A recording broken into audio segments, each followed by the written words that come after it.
నమస్కారం వార్తలకు స్వాగతం. ముందుగా ముఖ్యాంశాలు. నెల్లూరు సిటీ నియోజకవర్గ సమన్వయ సమావేశంలో పాల్గొన్న టీడీపీ జాతీయ ప్రధాన కార్యదర్శి నారా లోకేష్.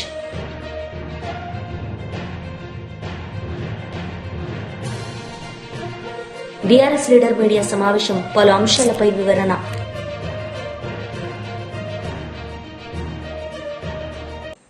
నెల్లూరు సిటీ నియోజకవర్గ సమన్వయ సమావేశంలో పాల్గొన్న టీడీపీ జాతీయ ప్రధాన కార్యదర్శి నారా లోకేష్. ఈ సందర్భంగా ఆయన మాట్లాడారు. భారతదేశ చరిత్రలోనే ఎప్పుడు రాని విధంగా 94% సీట్లు కూటమి కైవసం చేసిందంటే దాని వెనకాల మీ కష్టం, మీ చెమట, మీ రక్తం ఉంది. అందుకే మన మహానాడులో చెప్పా, కార్యకర్తలే అధినేతని. ఇది చెప్తాం కాదు, నేను నియోజకవర్గానికి వచ్చినప్పుడు ఫస్ట్ కార్యకర్తలనే కలుస్తున్నా. లేదంటే ఏ నియోజకవర్గం వెళ్ళినా ఉత్తమ కార్యకర్తలను కలుస్తున్నా. కార్యకర్తలు కలిసిన తర్వాతనే అభివృద్ధి సంక్షేమ కార్యక్రమాలు మనం చేసుకుంటున్నాం. మీరు లేకపోతే తెలుగుదేశం పార్టీ లేదు. ఈరోజు ఈ సమావేశం పెట్టుకున్నామంటే మీరు ఎదుర్కొంటున్న కష్టాలేంటి నేరుగా తెలుసుకునే దానికే ఈరోజు ఈ కార్యక్రమం ఏర్పాటు చేస్తున్నాం. అధికారంలో ఉన్నా ప్రతిపక్షంలో ఉన్నట్టు వివరించాలి. ఆ కసి మనలో పోకూడదు. మీరు నా ఒక వైపే చూశారు, అది జగన్మోహన్ రెడ్డి గారితో పోరాడతాం. ఇంకో వైపు ఉంది, అది బాబు గారితో పోరాడతాం. అంటే ఒక సంస్కరణ తీసుకురావాలి, పార్టీలో ఒక మార్పు తీసుకురావాలంటే అహర్నిశలు నేను కష్టపడతా. వేదిక మీద కొంతమంది తెలుసు నేను ఎంత పోరాడతాను. ఒక మార్పు తీసుకురాలంటే పార్టీ కూడా తేలికేంది కాదు. సీనియర్లు ఉంటారు, వాళ్ళని గౌరవించాలి, విధి విధానాలు పాటించాలి, ఒక క్రమశిక్షణతో మనం ముందరికెళ్ళాలి. కొన్ని నిర్ణయాలు అయితే నాకు సంవత్సరం పట్టింది, కొన్ని అయితే 2 సంవత్సరాలు పట్టింది. కానీ నమ్ముకున్న సిద్ధాంతం కోసం నేను పోరాడా. నేను ఏనాడు వదిలిపెట్టలా. కానీ చంద్రబాబు నాయుడు గారు నిర్ణయం తీసుకున్న తర్వాత తల వంచి నేను అమలు చేస్తా. ఎందుకంటే సిద్ధాంతం ఒకటే, పార్టీ ఫస్ట్, కార్యకర్తలు ఫస్ట్. అప్పుడే మనందరం కలిసికట్టుగా ముందరగలుగుతాం, కలుగుతాం, మాట్లాడదాం. వార్డు అధ్యక్షుడు ఉన్నాడు, పట్టణ పార్టీ ఉంది, ఎమ్మెల్యే గారు ఉన్నారు, ఏకంగా ఇన్ఛార్జ్ మంత్రి గారు ఉన్నారు, ఎంపీ గారు ఉన్నారు, పార్లమెంట్ పార్టీ అధ్యక్షుడు ఉన్నాడు, జోనల్ కోఆర్డినేటర్ ఉన్నారు. అందరూ కలిసికట్టుగా మాట్లాడుకోవాలి, మన సమస్యలు మనమే పరిష్కరించుకోవాలి. అది దయచేసి గుర్తుపెట్టుకోవాలని ఇక్కడున్న తెలుగుదేశం పార్టీ కార్యకర్తలందరినీ నేను కోరుతున్నా. అనేక సంక్షేమ కార్యక్రమాలు మనం చేశాం. తల్లికి వందనం ఈరోజు అందజేశాం. 1000 రూపాయలు పెన్షన్ పెంచాం. మూసేసిన అన్న క్యాంటీన్ తిరిగి ప్రారంభించాం.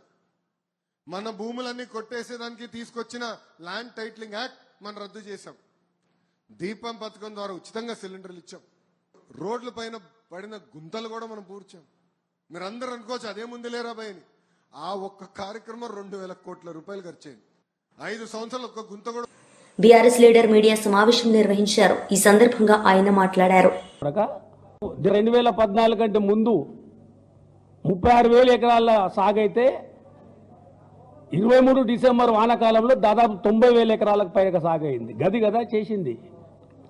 కేసీఆర్ గారి దూరదృష్టి కావచ్చు, హరీష్ రావు గారి పనితనం కావచ్చు, జిల్లా ఎమ్మెల్యేలు అందరి పనితనం కావచ్చు. 18 నెలలుగా ఏం చేసినావు నువ్వు? కళ్ళు దాగిన కోతిలాగా మాట్లాడుతూ ఉన్నావు. నేను ఇవాళ పొద్దుగాల ఆ కోతైనా కొంచెం కంట్రోల్లో ఉంటుంది. ఆ కోతి విపరీతంగా కళ్ళు తాగితే ఎట్లా ఎగురుతావు అట్లా ఎగిరెగిరి పడుతున్నావు. ఏముంది నీ దగ్గర అవగాహన, ఆలోచన? ఇరిగేషన్ మీద ఏం అవగాహన ఉంది? సిగ్గు అనిపిస్తలే? జూరాలకు నీళ్ళు వచ్చి 40 రోజులైంది వరద వచ్చి కళ్ళు మూసుకొని కూర్చున్నారు. సిగ్గు లేకుండా పొద్దుగాల ఏం మాట్లాడతాడు? అధికారులు చెప్తాడు, మాకు అధికారులు చెప్పినప్పుడు వదులుతాం. మీరేం పీకనీకి ఉన్నారు ఎమ్మెల్యేలు జిల్లాల? ఏం పీకనీకి ఉన్నారా నాయన మీరు? సిగ్గు అనిపిస్తలే? జూరాలకు వచ్చిన నీళ్ళు కిందికి పోతా ఉంటే జూరాలకు వెళ్ళి కదా ఎత్తుకోవాల్సింది మనం కోయిల్ సాగర్కి. ఎన్ని రోజుల తర్వాత కోయిల్ సాగర్కి నీళ్ళు ఎత్తిర్రు? ఎన్ని రోజుల తర్వాత నెట్టెంపాడికి ఎత్తిర్రు? ఎన్ని రోజుల తర్వాత భీమాకి ఎత్తిర్రు?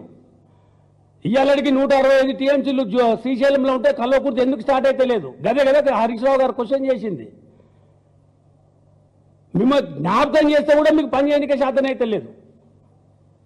కేసీఆర్ గారి గవర్నమెంట్ ఉంటే మార్చి ఆఖరి వరకు కందూరు వాగుల నీళ్లు వాడుతుంటే చెక్ డ్యామ్లు నిండుగా ఉంటుండే. నెక్స్ట్ ఇయర్ కూడా బోర్డు నడుస్తూ ఉండే. కాంగ్రెస్ వచ్చింది, పాపం వచ్చింది అంతే. డిసెంబర్ 25కే నీళ్ళు ఆగిపోయినాయి, మోటార్లు ఆగిపోయినాయి. ఇలా ఎండిపోయి ఉంది కందూరు వాగు, ఊక చెట్టు వాగు. బోర్లన్నీ డ్రై అయిపోయినాయి. నిన్ననే నేను ఆ మండలిలో తిరిగి వచ్చిన, ఇవాళ కూడా ఆ మండలికే పోయి వచ్చిన. బోర్లన్నీ డ్రై అయిపోతూ ఉన్నాయి. మేము మార్చి వరకు నీళ్ళు వదులుతా ఉంటుంది. నీళ్లు ఉండి వదులుకోలేని సన్నాసులు మీరు. సిగ్గు కాకుండా మళ్ళీ మాట్లాడుతూ ఉన్నారు. మీ తెలివి తక్కువతనం వల్ల కదా పోయిన వర్షాకాలంలో హరీష్ రావు గారు లెక్కలతో సహా చెప్పిండు. ఏమని?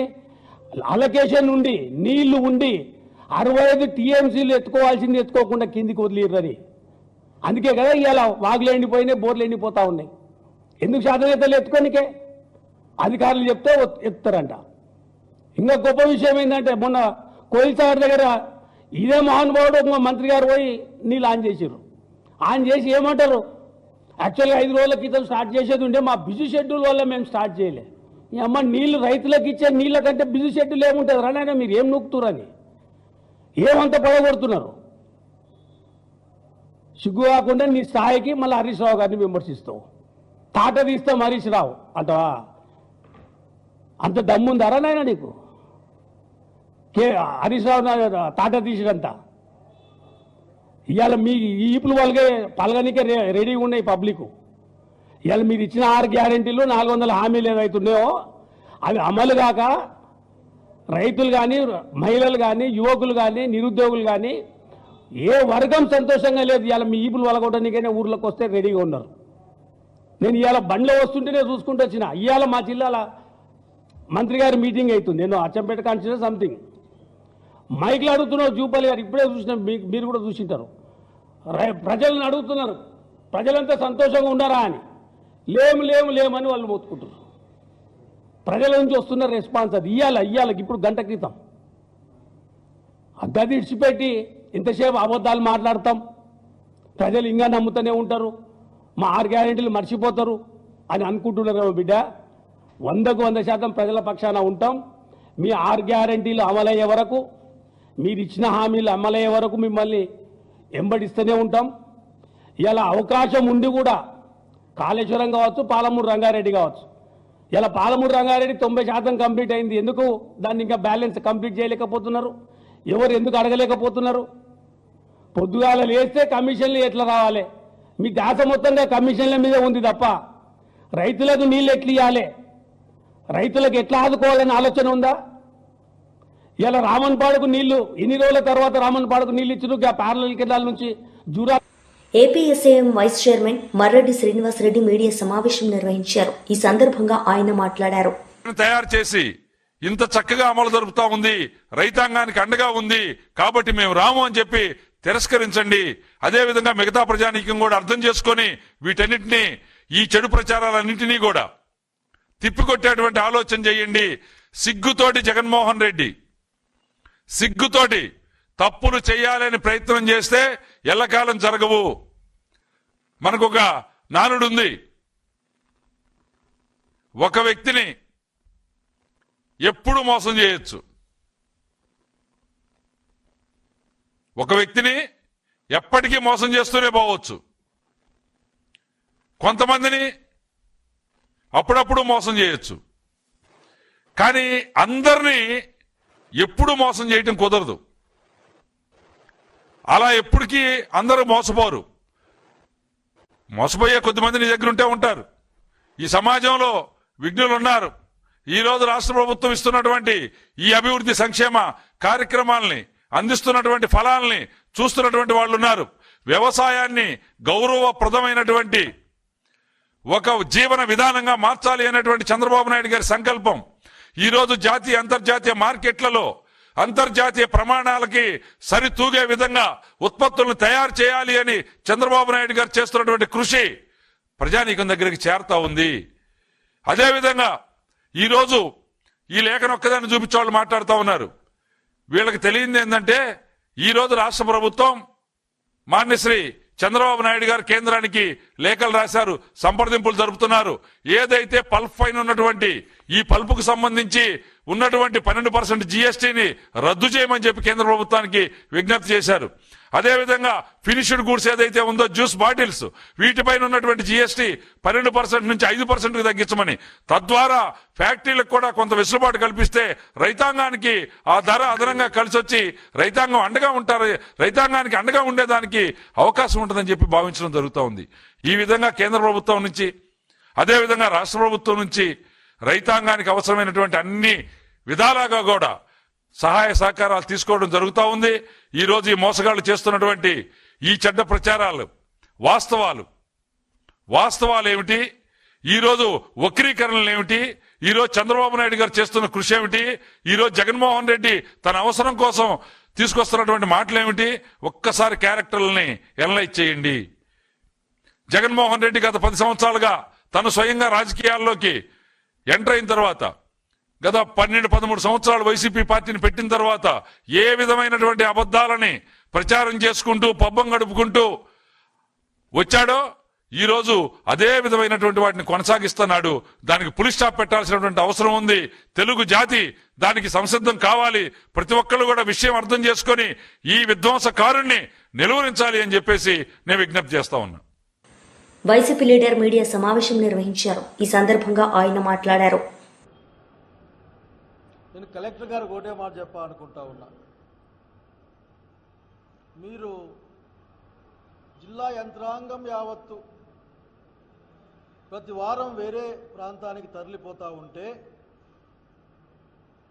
దూరాభారాల నుంచి ఇక్కడికి అనేకమైన అర్జీలతో కష్టాలతో వచ్చిన వాళ్ళు ఇబ్బంది పడతారు. దీన్ని గమనించమని మిమ్మల్ని కోరుతా ఉన్నాను కలెక్టర్ గారు. అట్లాగే నాకు గుర్తుంటే ఇంతకుముందు ఎస్సీ ఎస్టీ కష్టాలకు కూడా ఒక ప్రత్యేకమైన గ్రేవెన్స్ డే పెట్టి ఉన్నాం. కనుక మీరు మీ ప్రభుత్వంతో మాట్లాడుకుంటారో మీరే నిర్ణయించుకొని మాట్లాడుకుంటారో తెలియదు, కానీ జిల్లా కేంద్రానికి సోమవారం రోజున అనేక సమస్యల పరిష్కార నిమిత్తం ప్రజలు ఇక్కడికి వస్తారు.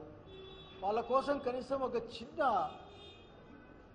బెంచన్న పెట్టండి. ఎందుకంటే ఎట్లాగో మీరు చూసేవాళ్ళు లేకపోతే పైకి పంపేవాళ్ళు తప్ప చేసేవాళ్ళుగా తక్కువ కదా. దాంట్లో మీతో ఏం మాట్లాడదాం అనుకున్నాం మీ ద్వారా రాష్ట్ర ప్రభుత్వానికి. నేను ఒక మాట చెప్పాలనుకుంటా ఉన్నా.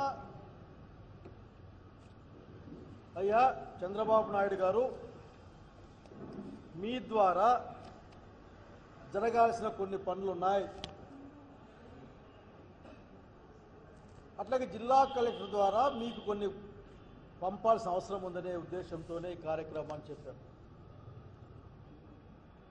ఈ రోజున ఈ రాష్ట్రంలో పరిపాలన మొత్తం కుంటుపడిపోయింది అని చెప్పడానికి నేనేమాత్రం వెనకాడడం లేదు.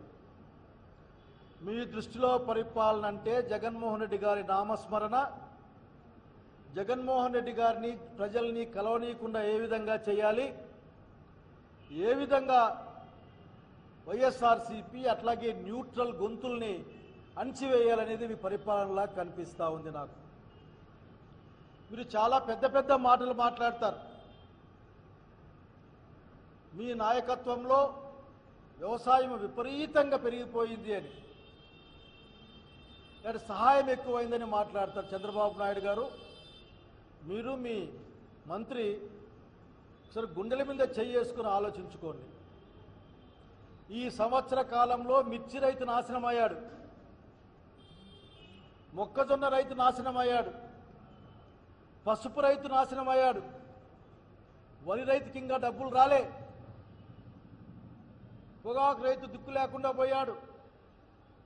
చిత్తూరు జిల్లా మీ జిల్లాలో మామిడికాయలని పీకి బయటపడేస్తూ ఉన్నారు. అమ్ముకుంటే వచ్చే డబ్బుల కంటే కూలి డబ్బులు ఎక్కువైతా ఉన్నాయని చెప్పి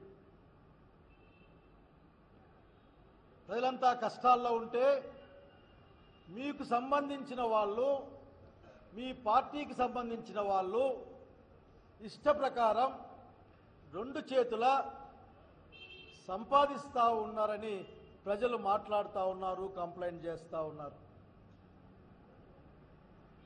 అయ్యా ఈ రోజున ఈ రాష్ట్రంలో ఎన్ఆర్జీఎస్ పథకం, మహాత్మా గాంధీ గ్రామీణ ఉపాధి హామీ పథకం, అది నిత్య నిలువునా దోచుకోబడతా ఉంది. దొంగ మస్టర్లు, నకిలీ మస్టర్లు సృష్టించబడతా ఉన్నాయి. ఒకే ఫోటోలతో అనేక చోట్ల గ్రూపులు ఫామ్ అవుతా ఉన్నాయి. పని చేసే వాళ్ళకి నిజమైన ఆ వర్కర్లకి అక్కడ అన్యాయం జరుగుతూ ఉంది, ఆ శ్రామికులకు అన్యాయం జరుగుతూ ఉంది. పవన్ కళ్యాణ్ గారు మీరు వినాలి, కూలి వాళ్ళంటే బాగలేదు, శ్రామికులని పేరు పెట్టినట్లు గుర్తు నాకు. మీరు చెప్పిన శ్రామిక వర్గం ఈ రోజున దోచుకోబడతాది ఇటైలుగా మీ కూటమి వ్యక్తుల చేత. వాస్తవానికి గ్రామీణ ఉపాధి హామీ పథకం పెట్టినప్పుడు మా బండ్లపల్లిలోనే మొదలుపెట్టాం మేము, నార్పల బండ్లపల్లిలో. నాకు బాగా గుర్తుంది, గ్రామ సర్పంచ్ నాయకత్వాన గ్రామ సభ జరిగి ఆ గ్రామ సభ వర్క్స్ ఐడెంటిఫై చేస్తే ఆ వర్క్స్ అన్ని కూడా షెల్ఫ్ ఆఫ్ వర్క్స్ గా అక్కడ ఉంటే వాటి నుంచి చేసి పని పెట్టాలి అనే గైడ్ లైన్స్ ఉన్నాయి దాంట్లో. ఈ రోజున గ్రామ సర్పంచ్ ఎమ్మెల్సీ అంజురెడ్డి మీడియా సమావేశం నిర్వహించారు. ఈ సందర్భంగా ఆయన మాట్లాడారు. మేము ఒక లీస్ట్ కూడా మీకు ఇస్తామని చెప్తా ఉన్నాం. 12 లక్షల కోట్లు ఇచ్చిన తర్వాత కూడా ఈ మాట మాట్లాడుతూ ఉన్నారు. తర్వాత అదేవిధంగా గతంలో నేషనల్ హైవే విషయంలో తీసుకుంటే 2500 కిలోమీటర్ల నుండి ఈరోజు 5500 కిలోమీటర్లు అయింది.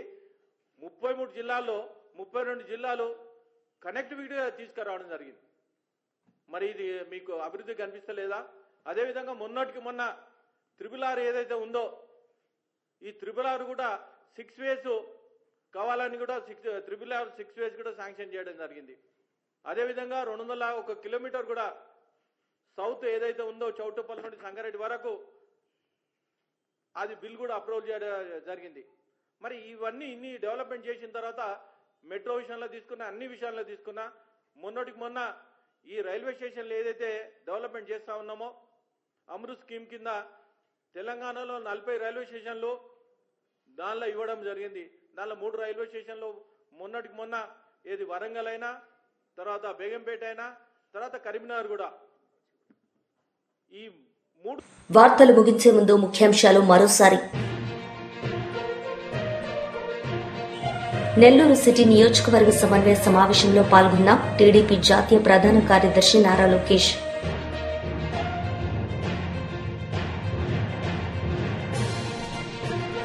బీఆర్ఎస్ లీడర్ మీడియా సమావేశం, పలు అంశాలపై వివరణ.